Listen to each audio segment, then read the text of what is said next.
Hello students, welcome in our YouTube channel Smart Teaching Zone. Myself is Prem Prakash और हम इस fourth video of electrochemistry में start करने वाले हैं resistance means cell resistance, conductance, specific resistance, specific conductance. This is also called resistivity and conductivity. और हम इसके बाद डिस्कस करेंगे मोलर कंडक्टिविटी और मोलर कंडक्टिविटी का कंसंट्रेशन के साथ वेरिएशन. तो स्टार्ट करते हैं. फर्स्ट ऑफ ऑल हम पढ़ने वाले हैं सेल रेजिस्टेंस. ये रेजिस्टेंस होता क्या है? अगर हम बात करें कि रेजिस्टेंस, तो पता चलता है रेजिस्टेंस मतलब ऑब्स्ट्रक्शन. ऑब्स्ट्रक्शन मतलब अपोजिशन, मतलब रुकावट. अब यहां पर किसके रास्ते में रुकावट? हम क्या पढ़ रहे हैं? हम पढ़ रहे हैं सेल. और सेल के अंदर क्या फ्लो करते हैं? आयंस. जब आप किसी सेल को करंट देते हैं या किसी सेल से करंट लेते हैं, मतलब इलेक्ट्रोलिटिक सेल और इलेक्ट्रोकेमिकल सेल, तो सेल के अंदर क्या माइग्रेट करते हैं? आयंस. तो आयंस मतलब चार्ज पार्टिकल्स.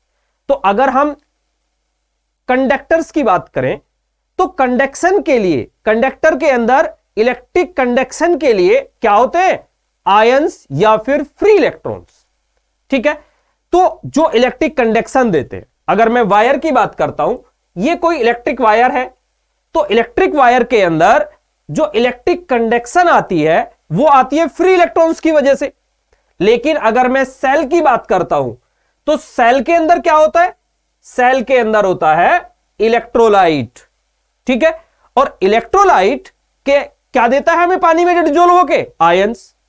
तो जब हम किसी भी इलेक्ट्रोलाइट को पानी के अंदर डिसॉल्व करते हैं, मतलब सोलवेंट में डिसॉल्व करते हैं, तो इट प्रोड्यूस आयंस. अगर इलेक्ट्रोलाइट को देखें तो इलेक्ट्रोलाइट दो टाइप के होते हैं. कौन कौन से? First of all weak electrolyte and weak electrolyte and strong electrolyte. तो जो वीक इलेक्ट्रोलाइट होते हैं, सपोज करो ये कोई इलेक्ट्रोलाइट है ए बी, तो अगर ये वीक है तो it become partially dissociated. A plus and B minus ये कंप्लीटली डिसोसिएट नहीं होगा, मतलब पूरी तरीके से डिसोसिएट नहीं होगा. कुछ अमाउंट अनडिसोसिएटेड रहेगी और कुछ अमाउंट डिसोसिएटेड रहेगी. जो इलेक्ट्रिक कंडक्शन आएगा वो केवल डिसोसिएटेड आयंस देंगे. ये मोलिकुलर फॉर्म इलेक्ट्रिक कंडक्शन नहीं देता, क्योंकि आपको पता है इलेक्ट्रिक करंट होता क्या है? Flow of charge. और चार्ज किससे फ्लो करेगा? या तो आयंस की फॉर्म में या फिर फ्री इलेक्ट्रॉन से. तो यहां पर इनसाइड द सेल आपके पास इलेक्ट्रोलाइट है, इलेक्ट्रॉन्स नहीं है, इलेक्ट्रोलाइट है. और इलेक्ट्रोलाइट डिसोसिएट होकर क्या दे रहा है आपको? आयंस. तो जब आप इसमें इलेक्ट्रोड लगाएंगे और इलेक्ट्रोड लगा के बैटरी लगाओगे तो इसके अंदर आयंस माइग्रेट करेंगे टूवर्ड्स अपोजिट चार्ज इलेक्ट्रोड. तो पॉजिटिव इलेक्ट्रोड की ओर जाएंगे नेगेटिव आयन, मतलब एनायंस, और नेगेटिव इलेक्ट्रोड की ओर जाएंगे कैटायंस. फाइन. तो जब ये आयंस मूव करते हैं तो इलेक्ट्रिक कंडक्शन डेवलप होता है. फाइन. अब जब ये आयंस मूव करेंगे towards the opposite charge electrode, तो इनके रास्ते में एक ऑब्स्ट्रक्शन आता है, एक अपोजिशन डेवलप होता है. और वो अपोजिशन कौन देता है? ये अनडिसोसिएटेड मॉलिक्यूल्स. किसके? इलेक्ट्रोलाइट के. तो जो मॉलिक्यूल्स अभी तक डिसोसिएट नहीं हुए, जो अनडिसोसिएटेड फॉर्म में है, वो क्या करते हैं? वो इन आयंस, मूविंग आयंस के रास्ते में एक रुकावट पैदा करते हैं. ठीक है. और this obstruction is called cell resistance. ठीक है. और बात करें तो सेल रेजिस्टेंस भी ओम्स लॉ को फॉलो करता है. कैसे फॉलो करेगा? ओम्स लॉ क्या है? V directly proportional to I at constant temperature. अगर टेम्परेचर कांस्टेंट है तो V directly proportional to I. तो एक कांस्टेंट लगाते हो R, और ये R क्या है? Cell resistance. तो R equals to V upon I. Unit की बात करेंगे तो यूनिट क्या हो जाएगी? वोल्ट पर एम्पियर। तो वोल्ट पर एम्पियर, और वोल्ट पर एम्पियर को ही हम क्या बोलते हैं, वोल्ट एम्पियर इनवर्स को बोलते हैं ओम। फाइन। तो वोल्ट पर एम्पियर ऑल्सो कॉल्ड ओम, सिंबल आपको पता ही है, फिजिक्स में बहुत अच्छी तरीके से पढ़ा है, मतलब बहुत ज्यादा रिलेटेड है फिजिक्स की से ये टॉपिक। जो फिजिक्स में हम रेजिस्टेंस पढ़ते हैं करंट इलेक्ट्रिसिटी के अंदर, वही सब कुछ यहां पर भी है, लेकिन हम ये आयंस की फॉर्म में लेंगे, फ्री इलेक्ट्रॉन्स का कंसेप्ट नहीं रखेंगे। फाइन।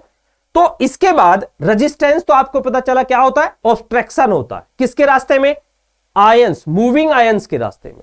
भाई कोई ना कोई तो ऐसी प्रॉपर्टी भी तो है जो आयंस को मूविंग किए हुए है या मूविंग होने का फेवर कर रहा है, दैट इज कॉल्ड कंडक्टेंस, और कंडक्टेंस का सिंबल होता है G। फाइन। तो कंडक्टेंस क्या है, वो प्रॉपर्टी जो आयन को मूविंग होने में फेवर करता है या मूविंग होने का फेवर करता है। तो यहां पर इसको G से रिप्रेजेंट करते हैं, और कंडक्टेंस क्या है, इसका मतलब ये रेसिप्रोकल है किसका, रेजिस्टेंस का। तो the reciprocal of resistance is called conductance, और यूनिट क्या हो जाएगी, ओम इनवर्स, जिसको हम बोलते हैं मोह। देखो इसमें OHM दैट इज मोह, सॉरी दैट इज ओम। अब इसका उल्टा कर दो, उल्टा करोगे तो क्या आएगा, MHO। तो ये भी तो रेसिप्रोकल है, तो यूनिट भी क्या होगा इसकी, यूनिट भी रेसिप्रोकल हो जाती है MHO, और इसको हम सीमेंस या फिर S, तो साइमन और S बोलते हैं। समझ में आ गया। तो ये क्या है, दिस इज कंडक्टेंस। अब कंडक्टेंस के बाद में हम पढ़ेंगे स्पेसिफिक रेजिस्टेंस, और स्पेसिफिक रेजिस्टेंस को हम बोलते हैं रजिस्टिविटी। और रजिस्टिविटी जैसे यहां पर कंडक्टेंस क्या था, रेजिस्टेंस का रेसिप्रोकल, ऐसे ही कंडक्टिविटी रजिस्टिविटी का रेसिप्रोकल। तो स्पेसिफिक रेजिस्टेंस के रेसिप्रोकल को हम स्पेसिफिक कंडक्टेंस बोल सकते हैं, और अभी स्पेसिफिक रेजिस्टेंस को मैंने बोला रजिस्टिविटी, तो रजिस्टिविटी का रेसिप्रोकल कंडक्टिविटी। हां, तो स्पेसिफिक रेजिस्टेंस को हम क्या बोलते हैं, रजिस्टिविटी। अब रजिस्टिविटी को एक्सप्लेन करने के लिए हम क्या करने वाले हैं, फिजिक्स वाला जो वायर की रजिस्टिविटी होती है, मतलब किसी सब्सटेंस की रजिस्टिव फिजिक्स में हम जैसे फाइंड आउट करते हैं, उससे सेल की रजिस्टिविटी को एक्सप्लेन करने के लिए कोशिश करते हैं। चलो देखते हैं। तो ये कोई वायर है, और वायर की लेंथ कितनी है, L। इसका क्रॉस सेक्शन एरिया कितना है, cross section area is A। तो जो रेजिस्टेंस ऑफ द वायर है that is directly proportional to the length of the wire. Fine. बिल्कुल सेम वे में ये कोई सेल है, इलेक्ट्रोलाइटिक सेल, जिसमें दो इलेक्ट्रोड हैं। इन इलेक्ट्रोड की जो सरफेस एरिया है दैट इज A, और both electrode are separated with L distance. ठीक है, ये दोनों इलेक्ट्रोड L डिस्टेंस से सेपरेटेड है, और इसमें कोई इलेक्ट्रोलाइट फिल्ड है। तो जो सेल का रेजिस्टेंस है वो भी डायरेक्टली प्रोपोर्शनल होता है किसके, separation of two electrode. Fine. तो जितने इलेक्ट्रोड दूर दूर होंगे उतना ही रेजिस्टेंस ज्यादा होगा। फाइन। जैसे जितना लेंथ ज्यादा होगी वायर की, उतना ही वायर का रेजिस्टेंस ज्यादा होता है। Same cell resistance also depend on the separation of two electrode। Fine. और जितना ज्यादा सरफेस एरिया होगा उतना ही रेजिस्टेंस कम होता है, मतलब resistance of the cell is inversely proportional to the surface area, just like the wire. तो वायर में रेजिस्टेंस जो क्रॉस सेक्शन एरिया होता है उसके इनवर्सली प्रोपोर्शनल होता है, और सेल के अंदर resistance is inversely proportional to the surface area of electrode. तो अगर हम इन दोनों इक्वेशन को ऐड कर लें तो क्या बनेगा, R directly proportional to L upon A, L upon A। तो यहां पर हम एक कांस्टेंट लगाते हैं, that is rho, L by A। जो ये रो है, इसी रो को हम क्या बोलते हैं, ये कांस्टेंट है, and this constant is called resistivity of the cell. Fine. तो यहां से रो इक्वल्स टू क्या हो जाने वाला है, क्रॉस मल्टीप्लाई करेंगे, R A by L। Fine. तो यहां से हम इसकी यूनिट भी फाइंड आउट करेंगे।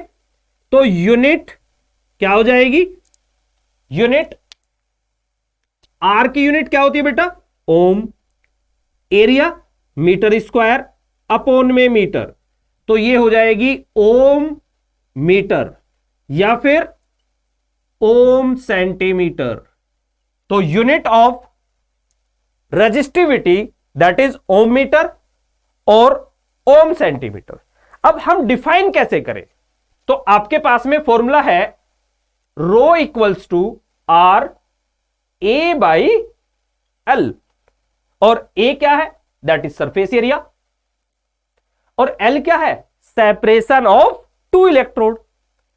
तो अगर जो इलेक्ट्रोड है वो यूनिट लेंथ से सेपरेटेड हो, और जो ये इलेक्ट्रोड है इनका सरफेस एरिया कितना हो, यूनिट, मतलब 1 मीटर स्क्वायर या 1 सेंटीमीटर स्क्वायर, ये यूनिट लेंथ से सेपरेटेड हो, मतलब 1 मीटर डिस्टेंस पर हो या फिर 1 सेंटीमीटर पर हो, यूनिट होना चाहिए 1।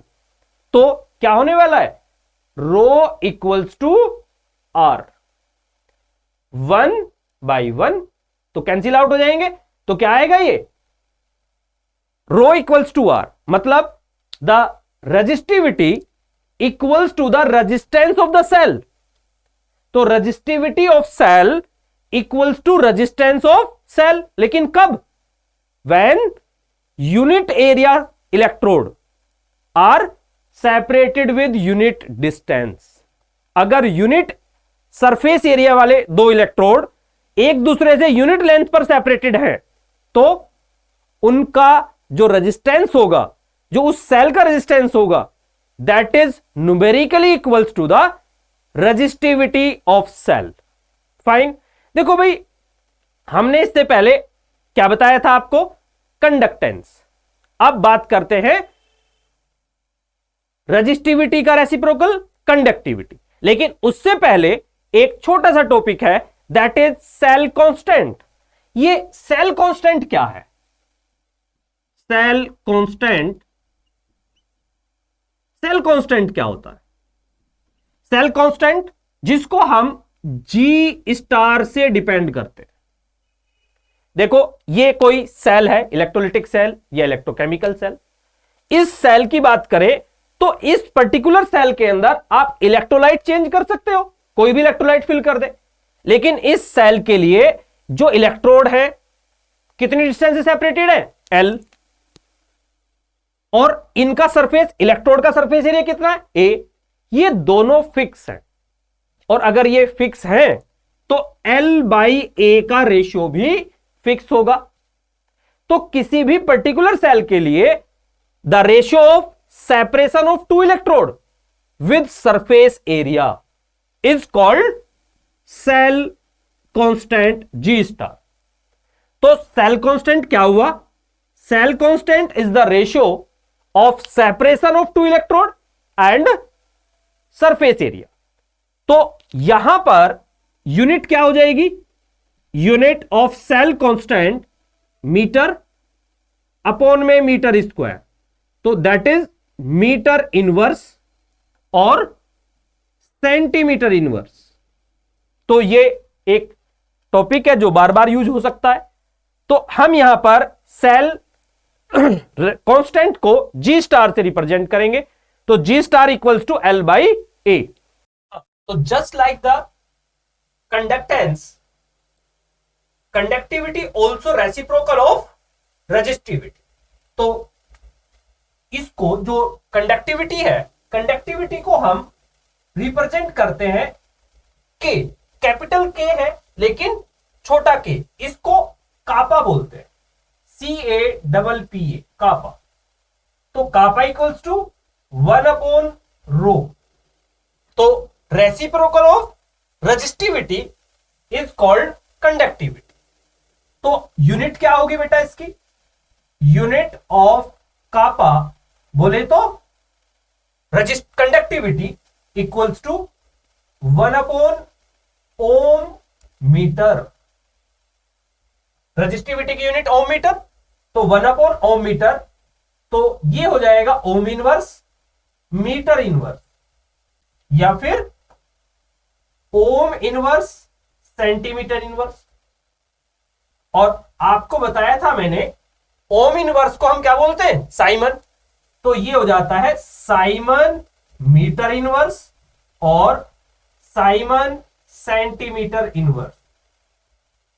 देखो भाई, कंडक्टिविटी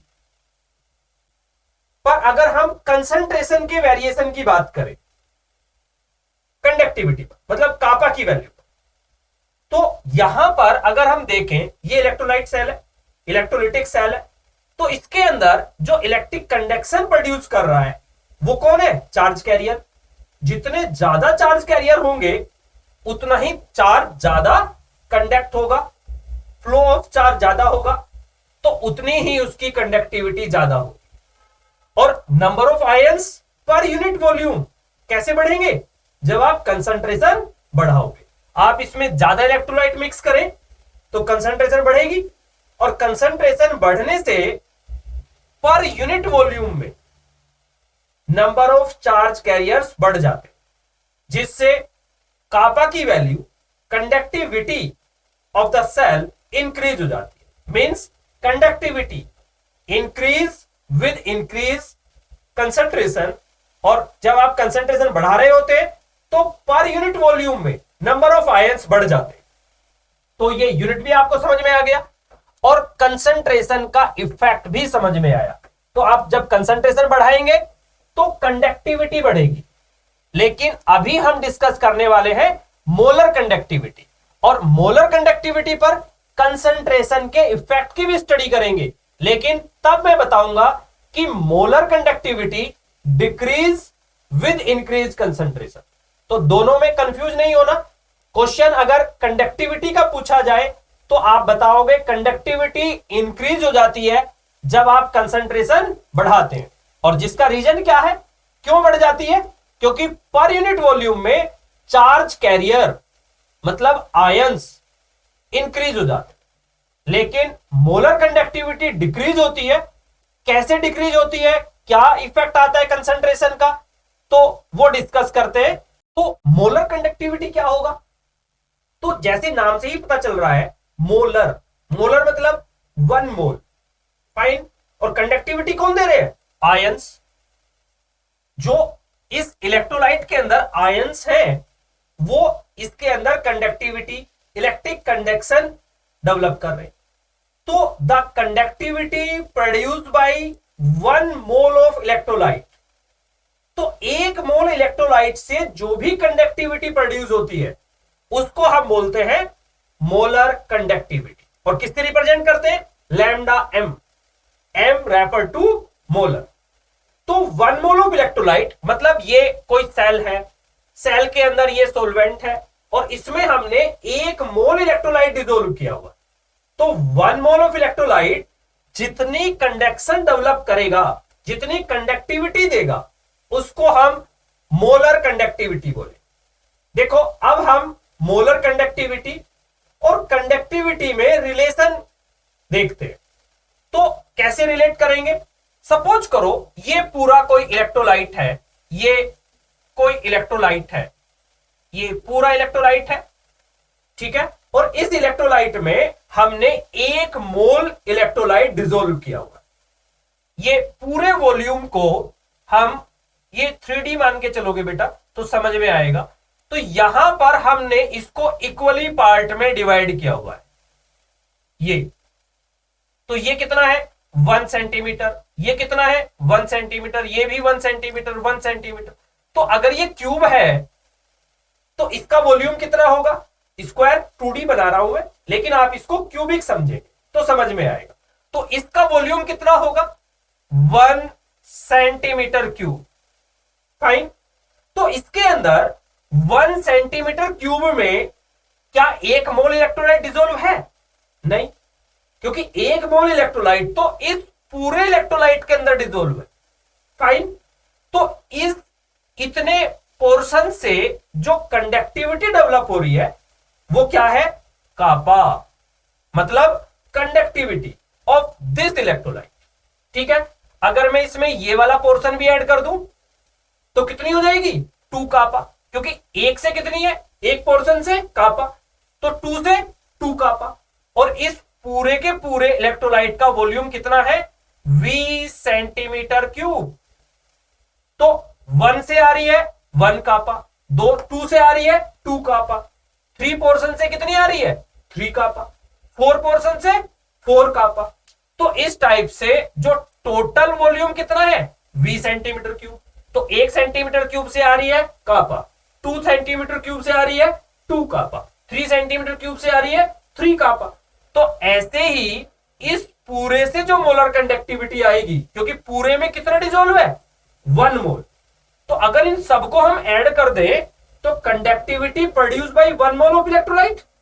और 1 मोल, क्योंकि इस पूरे पोर्शन में 20 सेंटीमीटर क्यूब के अंदर कितना इलेक्ट्रोलाइट डिसॉल्व है 1 मोल।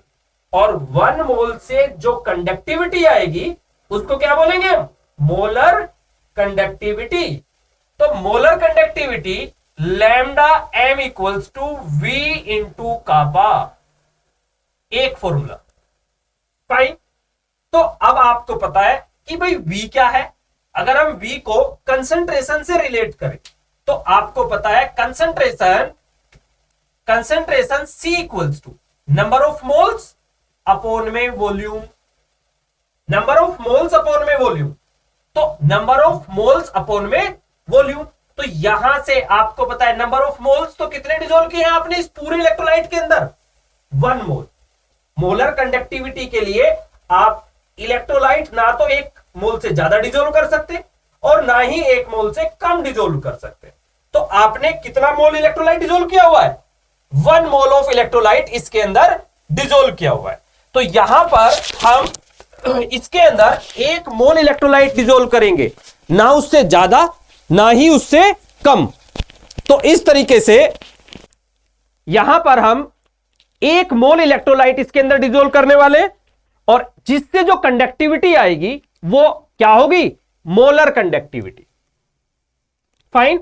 तो यहां से n की वैल्यू हम कितना पुट कर दे 1 मोल, तो ये 1 मोल।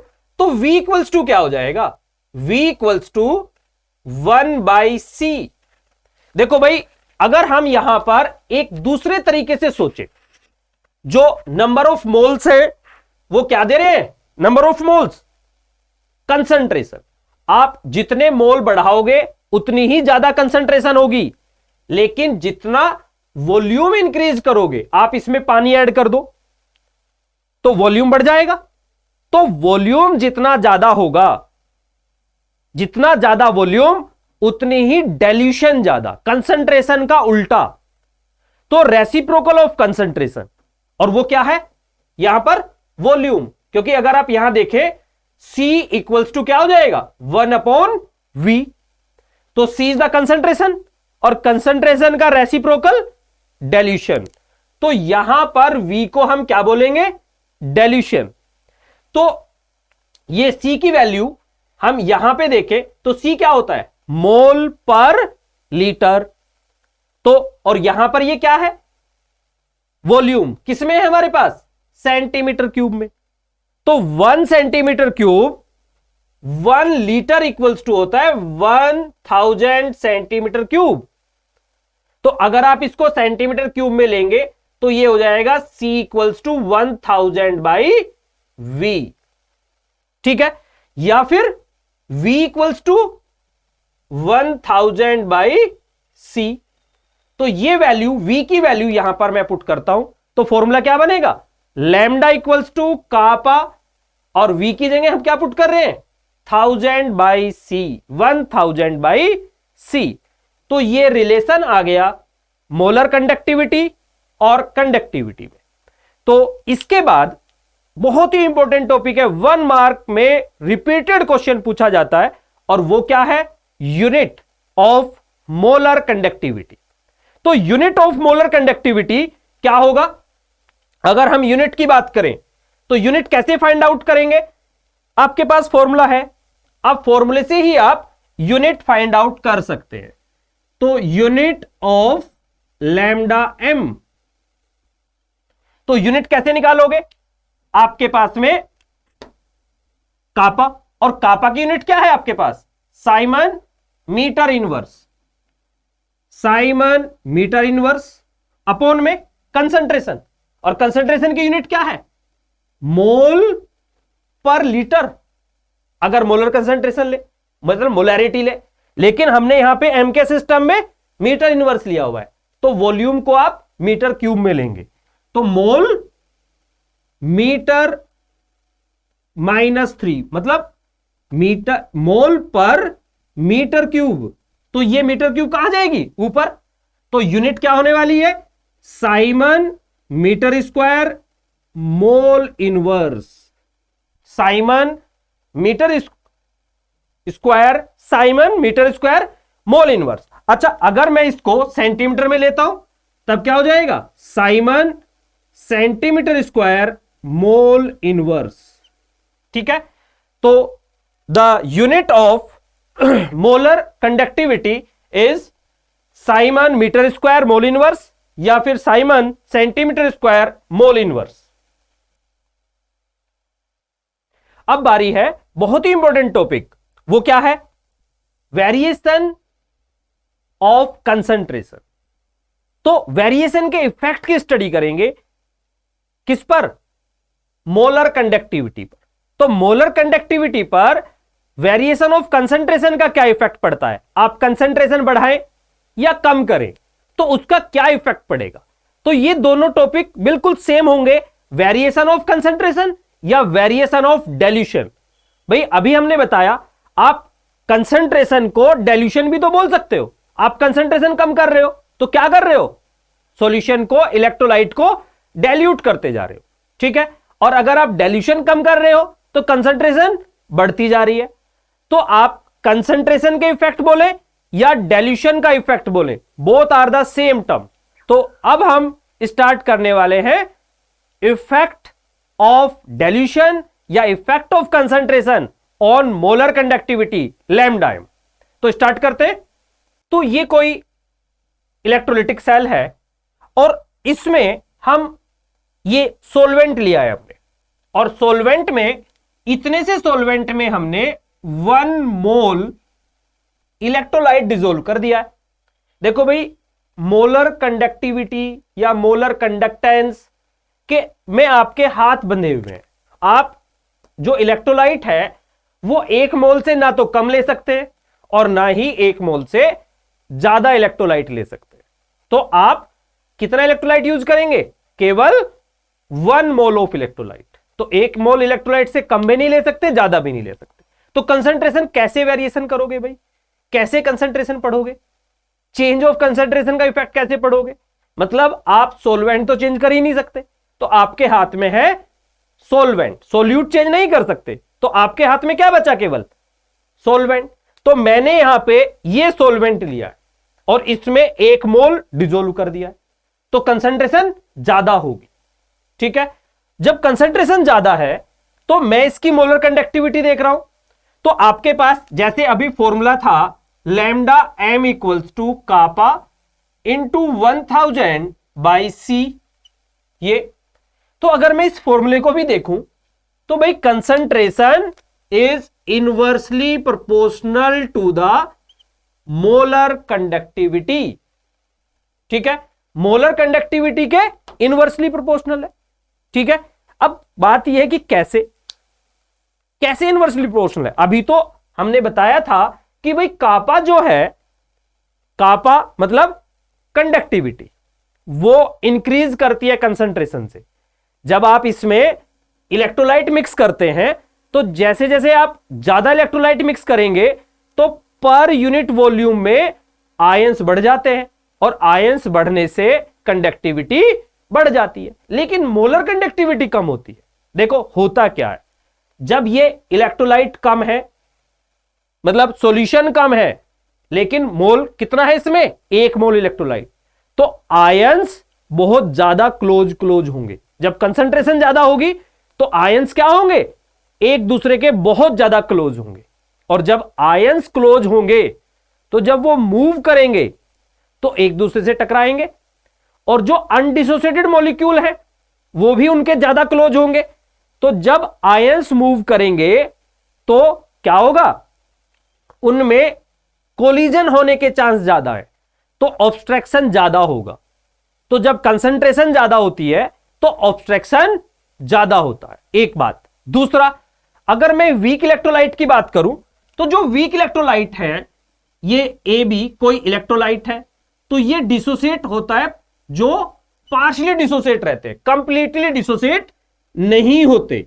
और जब ये कंप्लीटली डिसोसिएट नहीं होंगे तो जैसे जैसे कंसंट्रेशन ज्यादा होगी इनमें रिवर्स रिएक्शन फास्ट होगी, ये रिवर्स रिएक्शन, तो ज्यादा अमाउंट अनडिसोसिएटेड रहेगी और कम अमाउंट डिसोसिएटेड रहेगी। और कंडक्शन कौन दे रहा है, इलेक्ट्रोलाइट के आयंस, कंडक्टेंस देते हैं आयंस, और इलेक्ट्रोलाइट डिसोसिएट ही नहीं हो पा रहा, कंसंट्रेशन की वजह से वो कम डिसोसिएट हो रहा है, तो आयंस कम मिलेंगे, और आयंस कम मिलेंगे तो उनकी कंडक्टिविटी भी कम होगी, क्योंकि डिसोसिएटेड अमाउंट ही कंडक्टिविटी देती है। फाइन, मतलब आयंस ही कंडक्शन देते हैं। तो इसीलिए जब कंसंट्रेशन ज्यादा होगी तो उनकी मोलर कंडक्टिविटी बहुत ही कम होती है। अब आप इसमें क्या मिला रहे हैं, इसके अंदर सोलवेंट मिक्स कर रहे हैं, तो सोलवेंट मिक्स करने से क्या होने वाला है, जब आप सोलवेंट मिक्स करोगे तो वॉल्यूम राइज होगा, आयंस और जो मॉलिक्यूल्स हैं इलेक्ट्रोलाइट के वो थोड़ा दूर दूर हो जाएंगे, और जब दूर दूर हो जाएंगे तो उनमें मूवमेंट बढ़ जाएगा, मतलब उनकी मूवेबिलिटी इंक्रीज हो जाएगी, तो रेजिस्टेंस कम हो जाएगा, और रेजिस्टेंस कम हो गया तो कंडक्टिविटी बढ़ गई, मोलर कंडक्टिविटी राइज हो जाएगी। तो जैसे जैसे आप इसमें वाटर ऐड करते जाएंगे वैसे वैसे दो चीजें होंगी, एक तो रेजिस्टेंस कम होएगा और इसका डिसोसिएशन बढ़ता जाएगा, और जितना ज्यादा डिसोसिएशन होगा उतने ही ज्यादा आयंस मिलेंगे, चार्ज कैरियर्स बढ़ जाएंगे, तो कंडक्टिविटी मतलब मोलर कंडक्टिविटी बढ़ेगी। फाइन, तो मोलर कंडक्टिविटी राइज होती चली जाएगी जैसे जैसे आप इसमें वाटर ऐड करेंगे। इसका मतलब आप डाइल्यूट करते जा रहे हैं, और डाइल्यूशन जैसे जैसे बढ़ रही है वैसे वैसे क्या बढ़ रही है, मोलर कंडक्टिविटी बढ़ती जा रही है। भाई कभी तो रुकेगी, आप इसमें पानी ऐड करते जा रहे हैं, वॉल्यूम बढ़ता जा रहा है, कंडक्टिविटी बढ़ती जा रही है, तो कभी तो रुकेगी। तो दैट मैक्सिमम कंडक्टिविटी, उसके बाद आप इसमें कितना भी पानी मिला दो, आप इसको कितना भी डाइल्यूट कर दो, कंडक्टिविटी नहीं इंक्रीज करती। That is called limiting molar conductivity. तो अभी हम बात कर रहे थे कि भाई कंडक्टिविटी कंसंट्रेशन कम करने से और डाइल्यूशन बढ़ाने से बढ़ जाती है। तो आपने इसमें वाटर ऐड करते गए, एक कंडीशन पे आके आप पहुंच गए कि इसमें आप कितना भी पानी ऐड कर दो, मोलर कंडक्टिविटी मतलब लैम्डा एम इंक्रीज नहीं करता। फाइन, तो that is called limiting molar conductivity. अब लिमिटिंग मोलर कंडक्टिविटी को हम किससे रिप्रेजेंट करेंगे, लैम्डा एम नॉट और लैम्डा इंफिनिटी एम।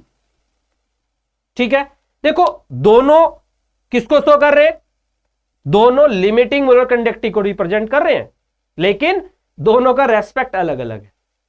एक है कंसंट्रेशन के रेस्पेक्ट में, एक है डाइल्यूशन के रेस्पेक्ट में। आपने इसमें इतना सारा पानी मिला दिया तो कंसंट्रेशन लगभग कितनी हो गई, 0। ठीक है, तो इसलिए क्योंकि बहुत ज्यादा डाइल्यूट कर दिया तो कंसंट्रेशन अबाउट जीरो हो गई, तो हम इसको बोलेंगे molar conductivity at zero concentration. और ये भी किसको रिप्रेजेंट कर रहा है? लिमिटिंग मोलर कंडक्टिविटी को।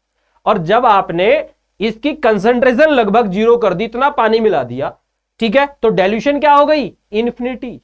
तो आप या बोले क्या प्रोनाउंस कर सकते हैं इसको? Molar conductivity at infinity dilution. तो molar conductivity at zero concentration और molar conductivity at infinity dilution, दोनों के दोनों लिमिटिंग मोलर कंडक्टिविटी को रिप्रेजेंट करते हैं। फाइन। देखो भाई, ये टर्म्स आ गया लिमिटिंग मोलर कंडक्टिविटी, ठीक है। अब हम बात कर रहे थे ये वेरिएशन की, किसके वेरिएशन की? कंसंट्रेशन के। और पता चल गया आपको भाई, कंसंट्रेशन कम करोगे तो मोलर कंडक्टिविटी बढ़ेगी।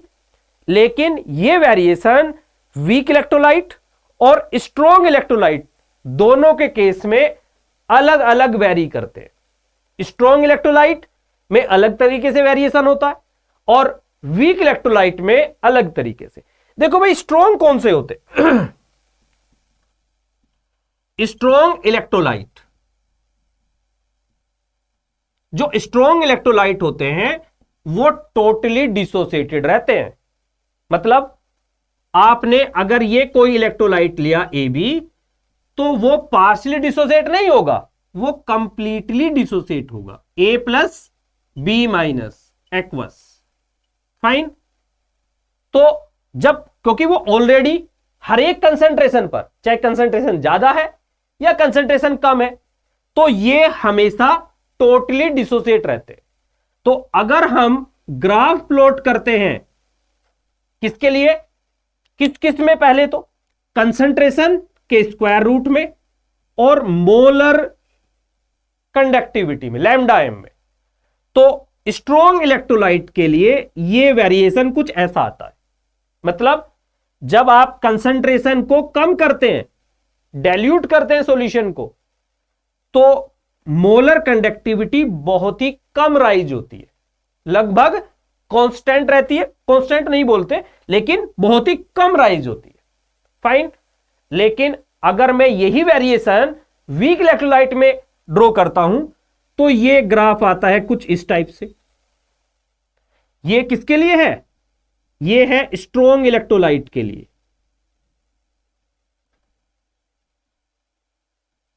और ये किसके लिए है? ये है वीक। तो दोनों के लिए ये वेरिएशन अलग अलग होता है, वीक के लिए भी और स्ट्रॉन्ग के लिए भी। कैसे भाई? अभी हम बात कर रहे हैं कि जो स्ट्रॉन्ग इलेक्ट्रोलाइट है वो टोटली डिसोसिएट रहते हैं, और जब टोटली डिसोसिएट होंगे तो इसमें आयंस कंप्लीटली जितने मैक्सिमम होंगे उतने ही मिलेंगे। तो हमेशा मोलर कंडक्टिविटी हाई कंसंट्रेशन पर भी ज्यादा होती है। इनकी मोलर कंडक्टिविटी हाई कंसंट्रेशन पर भी क्या है? ये देखो, बहुत ज्यादा है। फाइन।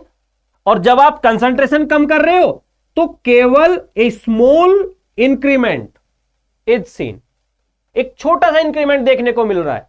मतलब जो वेरिएशन है वो बहुत ही लेस एक्सटेंट है, ठीक है। लेकिन अगर हम वीक इलेक्ट्रोलाइट की बात करें तो वीक इलेक्ट्रोलाइट में देखो, इनकी मोलर कंडक्टिविटी हाई कंसंट्रेशन पे बहुत ही कम है। क्यों कम है? क्योंकि जो वीक इलेक्ट्रोलाइट है वो टोटली वीक इलेक्ट्रोलाइट, वो टोटली डिसोसिएटेड नहीं रहते, वो पार्शली डिसोसिएट रहते हैं। और जब पार्शली डिसोसिएट होंगे तो ये आयंस कम होंगे, और जितनी ज्यादा कंसंट्रेशन उतना ही इसका डिसोसिएशन कम होता है। तो कम आयंस मिलेंगे, और आयंस कम मिलेंगे तो क्या होगा? उनकी कंडक्टिविटी बहुत ही कम होगी, क्योंकि चार्ज कैरियर ही कम है। फाइन। तो जैसे जैसे आप डाइल्यूट करते हो, यहां पे डिग्री ऑफ डिसोसिएशन बढ़ती है तो ज्यादा आयंस मिलते हैं, और जैसे जैसे नंबर ऑफ चार्ज कैरियर्स बढ़ेंगे वैसे वैसे रेजिस्टेंस भी कम हो जाएगा, क्योंकि मॉलिक्यूल्स जो मॉलिक्यूलर फॉर्म है वो कम होती जाती है। भाई यही तो डिसोसिएट होगा। तो दो चीजें होती है, जब आप डाइल्यूट करते हो तो रेजिस्टेंस कम होता है, जिसका रीजन क्या है, मॉलिक्यूल्स कम हो जाते हैं, और दूसरा चार्ज कैरियर्स इंक्रीज होते हैं, इसीलिए इनमें लार्ज एक्सटेंट पर इंक्रीमेंट देखने को मिलता है जब आप डाइल्यूट करते जाते हैं। तो दोनों में अलग अलग तरीके से कंसंट्रेशन चेंज होने से या कंसंट्रेशन चेंज करने से मोलर कंडक्टिविटी अलग अलग तरीके से वेरिएट होती है। एक में केवल छोटा सा वेरिएशन दिखता है और एक में लार्ज वेरिएशन देखने को मिलता है। तो ये तो था variation with concentration on molar conductivity. तो ये देखो भाई, इसके बाद हमें वीक इलेक्ट्रोलाइट की लिमिटिंग मोलर कंडक्टिविटी की बात करें, क्योंकि वीक इलेक्ट्रोलाइट कभी भी टोटली डिसोसिएट नहीं होते। तो आप उनकी लिमिटिंग मोलर कंडक्टिविटी कैसे फाइंड आउट करोगे? नहीं कर पाएंगे ना, क्योंकि वो कभी भी कंप्लीटली डिसोसिएट नहीं होते।